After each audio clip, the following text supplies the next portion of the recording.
Beagwich is misha Aoife agus fáilte. For me, names are important. Sometimes it's the first thing a person knows about you.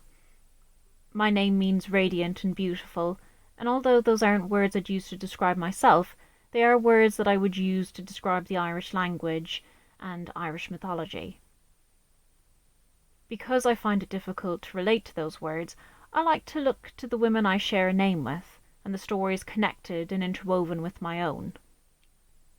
The story I'd like to share with you today is one I come back to again and again. It's about a wicked queen and magic. We should, however, never take stories, especially those we call children's stories, at face value.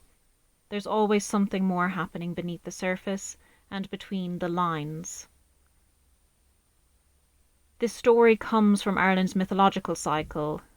This is comprised of stories of former gods of Ireland, as well as how the modern Irish came to Ireland. Fado, Fado.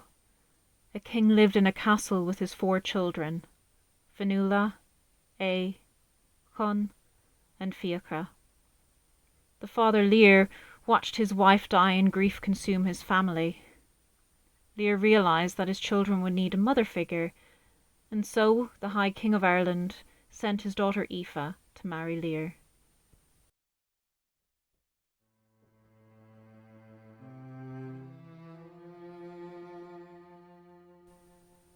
Aoife came to love Lír and her stepchildren, but unfortunately that love did not last long. After months, Lyr's focus shifted. He was no longer attentive to his wife's wants and needs, and he began to focus on his children more. Resentment grew. Aoife grew to resent her situation, resent the castle, and most of all, she began to resent the children. She knew that Lír loved his children more than he would ever love her, so she began to plan.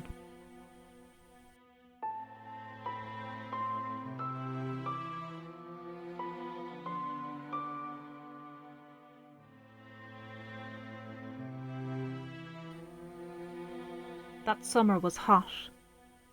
Your sweat would stay on your skin and the grass turned brown. The children were restless, so Aoife offered to take them to the lake to swim.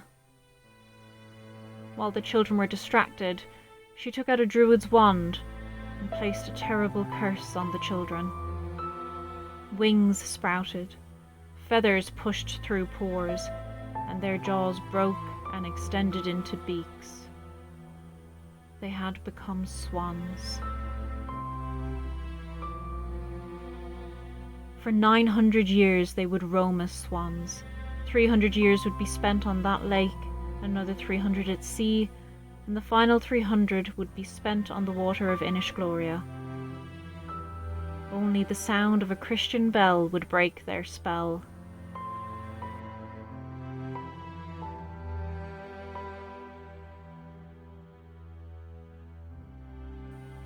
When Aoife returned without the children, Lír grew concerned. She explained that an awful accident had occurred. Lír once again was overcome with grief, a grief so strong that he had no energy or will to show love.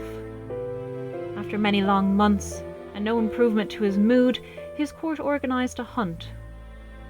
Luck, or fate, brought the deer to the lake where the children were imprisoned. Lír heard his children's voices come from the beaks of the swans.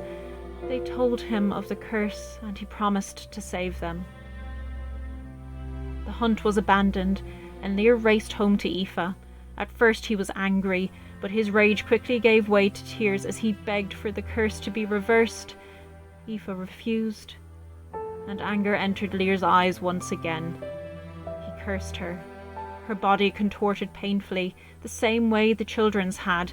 Black wings formed, and Aoife became a crow. She was cursed to remain a bird for the remainder of her life, and to never feel the love of a human again.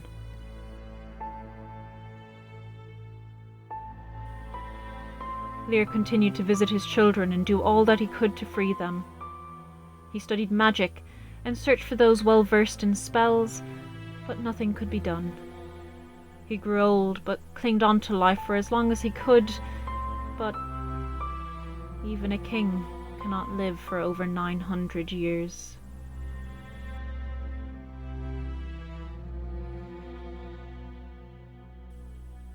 Time passed, and the siblings watched the world change around them. They made their journeys and arrived to Inish Gloria. Life was easy here, and eventually a wonderful sound met their ears.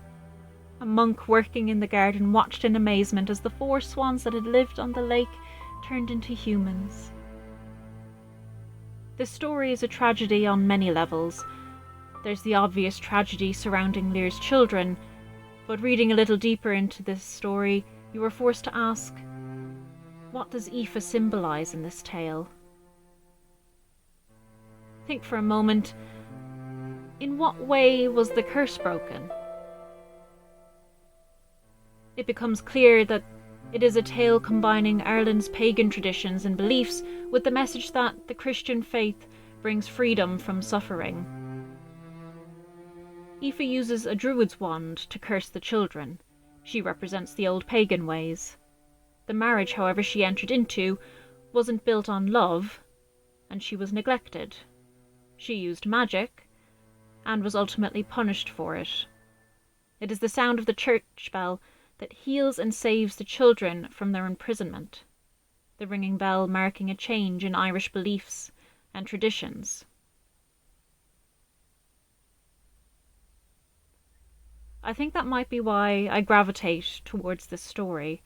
As a child, I was annoyed and embarrassed that someone with my name was a jealous stepmother.